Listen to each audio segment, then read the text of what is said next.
Because like I have all like these little ideas, like little nuggets and stuff of stuff I've heard about other people doing. It's kind of like analysis paralysis. How does that apply here? I remember thinking it was the stupidest thing I ever heard of when I first read Guy's Garden, but you basically take like all the different elements you want to have, you write them all down and cut out the pieces of paper, and then you like just play with them. And it's like some of them will make no sense, and some of them you're like, we should totally have rabbits above the chicken coop. Again, just clue that into what your context is. Just because it works really well for someone else doesn't mean it's going to work for you. The different environment that we have, or you're just a different person than them, and he's geeked out about raising vermicomposting worms, and you're like, worms. That's probably the best thing I've ever output on this property, though, is good compost. Chickens make it easy.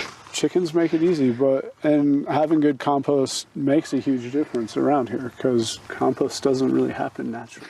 We have Matt Sargent here today. Appreciate you coming out. Yeah, it's a pleasure to be here, Matt. Yeah, he is going to do a property evaluation for me. Start the planning process. Start the plan so I can be more efficient here. Efficiency is key. I speak from lots of experience of being inefficient. Water is what falls from the sky. Yes. There is kind of like some weird features to the properties. Just in those pines, there is a slight depression, and then it kind of runs into, like, I've got one ravine between those two sets of trees over there, and then I've got another one on the other side. As far as water, that's it. And you can see we don't have gutters on yet. I didn't know what I wanted to do for, like, any rain catch. Always good to not set yourself up for failure. Yeah. What is the goal? Do you want to be like, your income comes from the farm, or do you want to, feed your family? Feed the family first. If our yields get so high that we can start selling, cool. But then, like, your time availability. Low input, high yield as possible. 2 kids now, or 3? Yep, 2. Yeah, what looks interesting to you?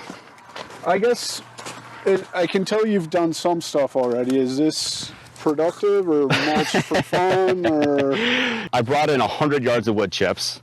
There's like 25 still sitting there. We spread out 75 because we were thinking that this would be a good spot for a more traditional, like, row gardening. Right next to water, it's next to the house. It's not a bad place for your kind of zone 1. When I started doing the fencing, I didn't really care too much about deer getting in it, but now I'm kind of caring about deer getting in it. But I did hear that if you plant marigolds, they really hate the smell of marigolds. Marigold might repel them a little bit, but if there's a bunch of salad greens. I found with whitetails, and you could probably get a few mule deer. It's really a mix. You get them all. Yeah, I get them all. How about the elk? Elk are the trickiest because they can go through any sort of fence. Like, that's true. I've seen them go through high tensile electric that was running 16,000 volts with like 5 joules.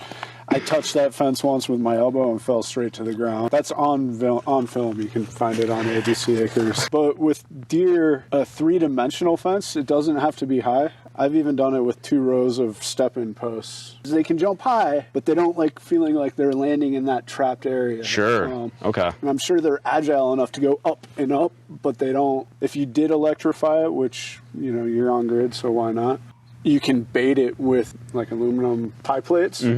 Fold them over the electric, do it while it's off, and then smear peanut butter on it. And they like the taste of the peanut butter. They'll be intrigued by the smell. They'll come in, they'll get zapped. Let's remember, electric fence doesn't kill you, it hurts you. It's a psychological barrier. Sure. They do that a couple times, and they're like, that place is like, that hurts. I don't want to go there. Since you have this existing rail fence, lawnmower size on the outside, run a strand of hot. This was just a big pile of dirt. And I rented a Mini X this summer and shaped this up along with a couple other things I can point out. I was planning on terracing this more or less, and this gets almost all day sun. It's not until the late afternoon when it comes across the corner of the house. There's a part of me that leans to maybe pushing it to like slightly out of zone perennials with the dark wall and the heat from the house. With that grade, it's not something you're going to be wanting to walk in and out of. Just compared to that space, like, why grow your carrots or your annuals there? That's going to be something where you want to plant, maintain, and harvest, not constantly monitor. Even though it's right next to it, just with the grade and whatnot. Sure. So yeah, let's go look at the ravines. You guys have chickens, or? The chickens haven't laid for probably 2 or 3 months at this point. And my hens are in that same site. We like the chickens. We're going to keep the chickens. We are up to do different management, whether it be a different coop altogether or do a chicken tractoring. I hate this cheatgrass and the nap the knapweed. I hate all of that. I feel your pain. It'd be pretty sweet to have sheep here, but that's kind of a bigger time investment and everything, infrastructure, all of it. So sheep are more an infrastructure thing. If you want to rotationally graze them, it's definitely a time thing. And part of that time can be overcome with more infrastructure, where it's easier to rotate them. Portable netting it works with some sheep, it doesn't work with all sheep. If you go that route and you're going to use portable netting, be prepared to cull heavy the ones that don't respect it. Just like the Greg Judy method, where you're just like, you're out. Work for me, you're done. It sounds really inhumane. It makes sense in my head, but it doesn't work when you're like small scale and you're like, I have 5 sheep. All 5 sheep jump the fence. Right. Damn. Do I really kill them all? The one thing that makes tractors hard in this terrain is the sagebrush. If it wasn't so pretty, I would definitely get rid of the sagebrush. Yeah. And it smells good. No, so I like it. I love it. And yeah. I'm not advocating getting rid of it, because given what you've got going, if you were to bush hog and tear out all the sagebrush, more than likely you're just going to have more knapweed and cheatgrass. So it's also good erosion control too. And you've got enough of a slope that it's good that you're thinking about that. Let's walk up to the road here quick.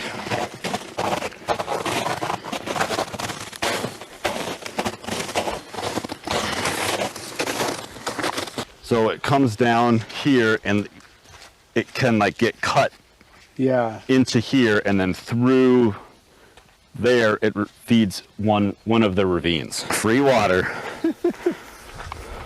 I don't know if the county or irrigation district likes that very much, that I'd like to capture more of it, but it comes on my property first, so isn't that how the law works? Yes and no. I'm not a lawyer. I don't play one on YouTube or any social media channels. I do know one of my other clients was told that there's a percentage of the runoff on her property is considered owned by downstream. Really? You might want to look into that. My personal take, not my professional take, is that's something that I ask forgiveness for. This is steep. This is steep, yeah. So this is the one ravine that's furthest from the house. Yeah. Nice camera shot into the sun there. But so then there's almost like a little like plateau area before you've got another one.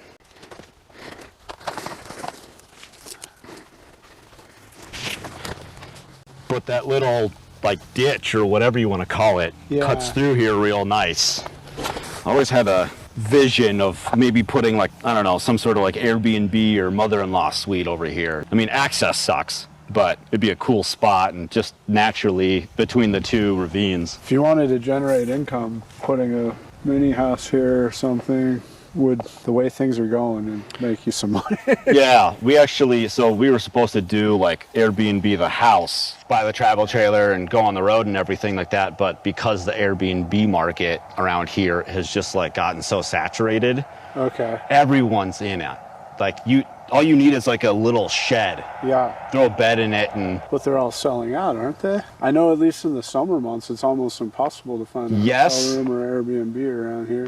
But the prices are also dropping. Okay, the prices aren't worth it. So now it's like almost a race to the bottom. Oh, that's where everyone wins. I hadn't realized that aspect. Yeah, it's really changed in the last couple months. So you got an Airbnb where you didn't last year. You have an Airbnb where you didn't last year. And so I'm like kind of like reading the writing on the wall. Like, this is not the plan I thought it was going to be. Everyone got the same idea, more or less. It's still on the list of things we want to do. It's just not as immediate. Maybe we throw like a garage/shop up here at some point. So then we'd have like a pedestal up by that transformer there, and then some sort of nice walkway down this way. But you know, you'd have to either level it out or put piers or, but then the other thing is like you could do a composting toilet. So that was going to be my next question. Are you approved for additional septic? Yeah, it's going crazy with their septic requirements and permitting, shutting people down, kicking people off their property. I don't know what the legalities of composting toilets is. I think it's allowed, but there's like certain... They want like temperature records. Something, I don't know. Blah, blah, blah. There's a lot of hoops you got to jump through to meet the requirements. When you look at the stuff that like Paul Stamets is doing with mycelial remediation and whatnot. It's like, why can't we just do that? Like the science is there. Yeah. This works. Soil's been absorbing crap for how many years has life been on this planet? So this is the other one. Yeah. Automatically, these two ravines, they're zone 5. You really can't do much with them. And, you know, if you didn't want to do a building or a shop, I'd maybe consider trying to do like some zone 3 tree plantings there. Water becomes a factor there. Part of me wants to think that ditch would act like a swale and you'd get some groundwater collection coming down there that the trees might be able to tap into. Weird. This down to the irrigation ditch was up for grabs. Yeah, I like this area is like a zone 3, either around here you're not going to do a true food forest, but silvopasture that you could run poultry or sheep in between the tree rows. It's got some gradient, nothing extreme. You could tap into the well for additional water, or we could come up with a solution for water catchment off the roof and have storage tanks and get it over here. They say the soil's the best place to store it. Given Bitterroot soil structure, it's going to take a while to build up to where the soil is going to hold all that water for the entirety of a growing season. The infiltration rate around here is so high. I'm assuming, based off of digging all throughout the Bitterroot, you've got about 3 to 4 inches of decent topsoil. And yeah, so as soon as it gets through that topsoil, and over time, that decomposing granite will start to act like soil, but you need to bring it to life with roots and whatnot. So the only way to get roots to penetrate it and get that biological activity jump started and make that granite act like topsoil is to get life in it, and life needs water, and this cheatgrass and knapweed doesn't go deep enough to create that rhizosphere that would generate the soil life that we're looking for. Russian knapweed. It's really pretty when it flowers. That is true. Bees love it. That is true. They sell sell specific knapweed honey. Yeah, which is pretty tasty. One thing that I tried my hand at, I mean, you saw where the hydrant is. That's the only one on the property. Okay. I ran a hose to the upper corner of the property, down the property line to that juniper. Okay. And then along the irrigation ditch here, because I wanted to do like a hedge. I had tried 2-3 times, a few different ways to do Siberian pea shrub, Rosa rugosa, and oh man, what was the other one? There's a third one. I don't know. They all flowered and they all had thorns. Like a fedge. Basically, I think the only thing that eventually took in pockets was Siberian pea shrub. Yeah, the pea shrub should do pretty well around here, but it's getting it established. It likes to sprawl. It is more of a shrub. You could prune it to try and get it to grow up, but because of the length, and there's actually a slight dip. Yeah, you can see. So it pushing water back this way. Pressure. I mean, it's like 600 feet from that corner. The irrigation down to here. Route is not efficient. No, it's not. I went high and then went. That was my thinking. Yep. Start high. Based off of financial resources, it might not be a bad idea to tap into your water line and put a frost-free, maybe where the pile of timbers is or something. I don't like relying on well water for irrigation. We have a summer like we had 2 summers ago where, you know, June through September, it's 100 degrees every day. You're going to have to supplement with more than you can store from the ground. So the biggest thing I can say for around here, you want a canopy. Because the benefits of a canopy are like super important, but it takes so much longer to get a canopy established here than say in Kentucky where like water just falls out of the air even on sunny days. It'd just be nice to have some sort of edge, having small kids. Oh no, and falling into the ditch I think here. The idea of having like a living fence here is a spectacular idea. I just think, I don't know what your third species was, but Rosa rugosa and pea shrub are... Black locust, that's what it was. Okay, black locust. Okay, so black locust is one of my favorite trees. I'm going to say that flat out. It's a little tougher around here because it is a little thirstier than the other two. The Rosa rugosa and the pea shrub, once they're established, shouldn't, in this environment, like the ones I have on my property, they're thriving. Things like this, which I would say are a priority. I think you see the value in having the hedge here. You take 150 feet here. I'm not saying the whole length. You take a section and you say, okay, we can get water across the driveway, bring it direct, have an irrigation line here, and for 2 summers we'll get that established, and then we'll pull the irrigation from here to that tree, we'll run it to that fence post, and we'll get the same species established there.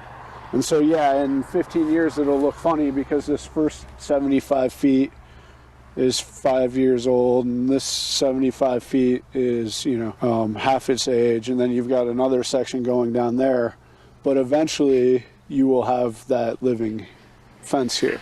It's a significant drop. And with the Rosa rugosa and the Siberian pea shrub, you can coppice them and pollard them to make a real thick hedge.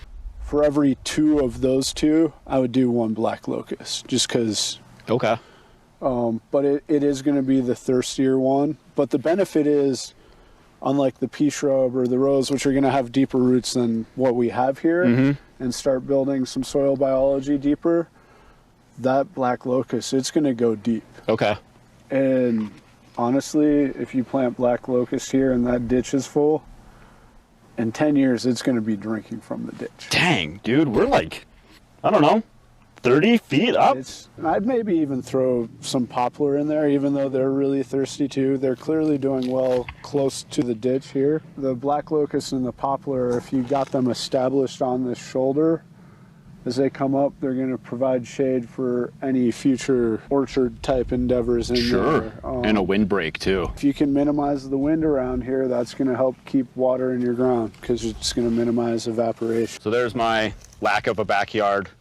It's fescue and clover, and then with that Mini X, I tore up the back here, so we're going to have like another like kind of rocky retaining wall with a fire pit by that juniper over there. Where's your leach field? On the other side, so past that big pine over there. Is it a passive leach field or pressurized? It's passive, so it's all gravity fed. Okay. It's where all this other junk is growing. The mustard. One thing that drives me nuts about a drain field, you can't really plant anything on it because it can't clog the lines and root vegetables. You don't want to eat that stuff. Well, one, it's just far enough away from the house that do you want to have a pumpkin patch out here that would need irrigating and weeding and whatnot? I mean, not really. Yeah.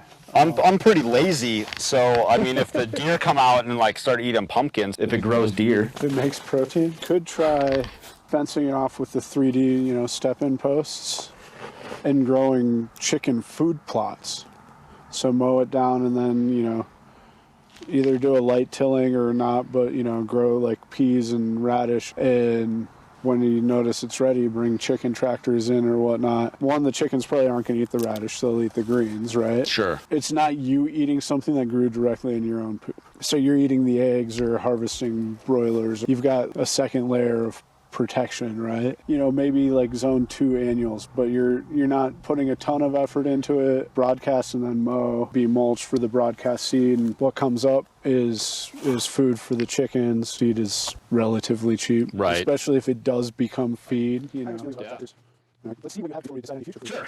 This is something new I tried. In 2 months, I usually pull all the wood chips out of the chicken coop there. Yeah. It's about 4 or 5 yards. Yeah. Scoop them out, and I water it, pile it up, and cover it, and let it sit for 3 months before I use it in the garden beds here. I mean, you can obviously see how much shade it gets. Yeah. We're 2 weeks past the longest day of the year, and it is almost 3 o'clock, and it's still heavily in the shade. Once you get that productive, figuring out something cool with the chickens, maybe doing tractors for broilers, it would be the last place that I look to start investing time. Do you want to talk about my super weird...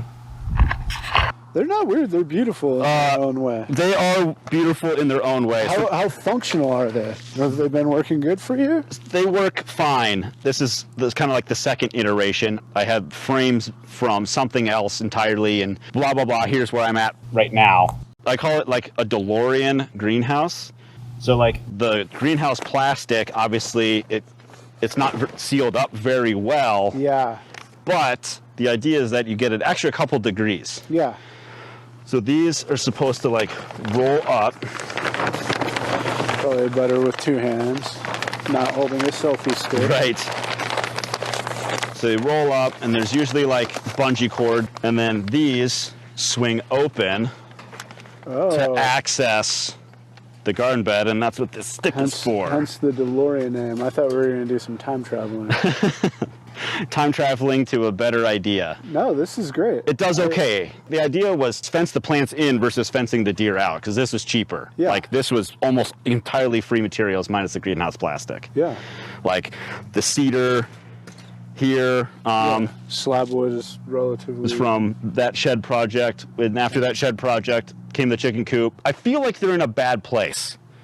And I say that because with the sun coming up over here, it doesn't get sun until like in the summer, maybe peak summer, 11 a.m. 11-ish, yeah. And so like, we can talk about the space between the house and the chicken coop in a minute.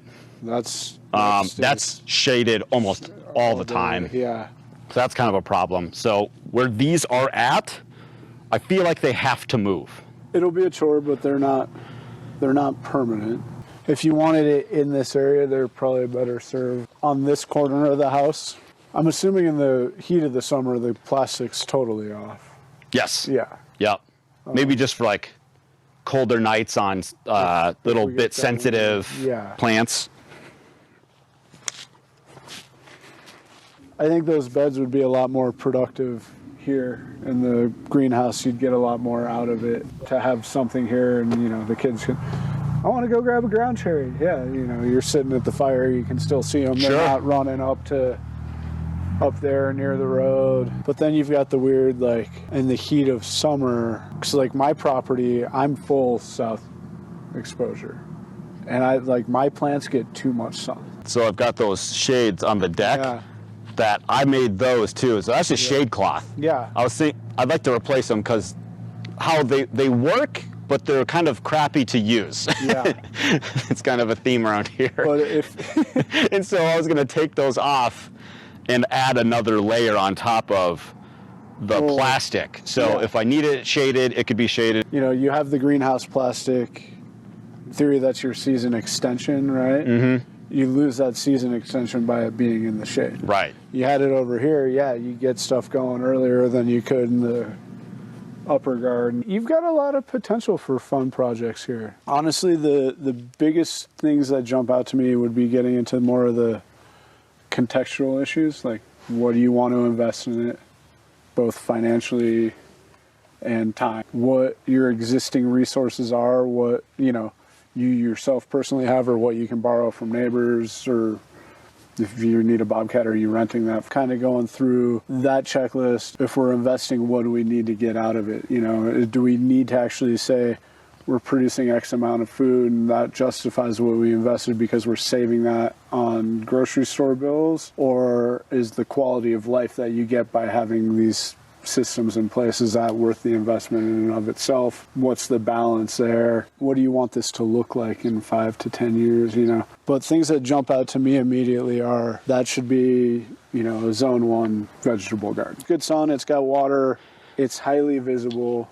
Minimize the amount of times we're turning that well on, because every well pump has X number of, you know, clicks. Hours. Yeah. You got to figure out how to catch water from your roof. I lean to this side to grow just because you have more sun. So I would say get the gutters over here and then either build timber frame ponds to hold them. Basically build like a cabin with 4x4s and line it with a pond liner, or aquaponics and have, you know, goldfish or carp or something in it. And, I thought about that, yeah. And then you've got a nutrient dense water that you're irrigating your trees with. Overflow from one timber frame pond, come into another pond here. Oh, that would be gorgeous. It gives you that kind of zen, you know, it would add to your landscaping.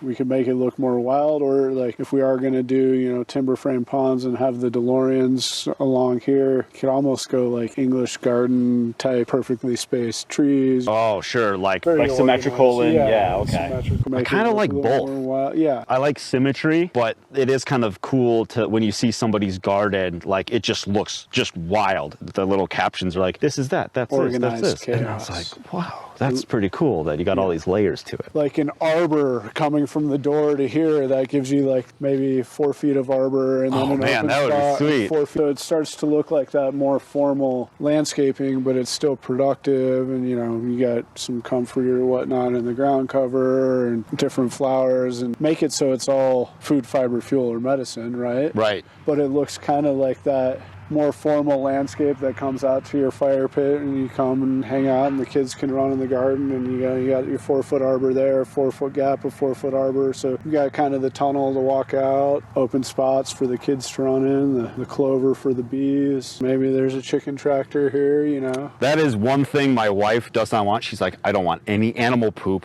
where the kids might play. Yeah, she's like, I don't want to step in it. Fair, I want to go out there with my bare feet. Before I say let's make a serious investment of time and money and energy, let's not only have a plan that is going to use permaculture principles and, you know, conserve as much energy as possible and keep all the nutrients on the property, but also something that's going to fit with your lifestyles and what your lifestyle is now, what you want it to be in 10 years, what you want it to be in 20 years. So I think there's something really powerful too, actually, like when the kids are, you know, thinking about moving out, what's this look like? Is this something that we will be able to manage when our mobility is limited, you know? Because I've seen some really cool permaculture sites where it's like, yeah, you've got zone 1, 2, 3, and 4, and 5, but zones 1 through 3 are like a lot of work to keep this thing going. Right. So is that what you want? And I mean, some people, like, yeah, that's what they want to do is go play in the garden. But, you know, do you want to be hauling a wheelbarrow up a ramp in 20 years? Or do you just want to have that area figured out so you don't have to deal with a wheelbarrow there? That was kind of like a question of flow, inputs and outputs. Wood chips come into the top, You come out at the bottom, and then they get used in the garden beds. which is a great idea. So I stole that from Jeff Watton when he did the Greening the Desert. Up at the top, you know, is where the garden is now, majority of it anyways. How do you get it back up there? Yeah. The chicken coop is probably going to move. So then if the chicken coop moves, those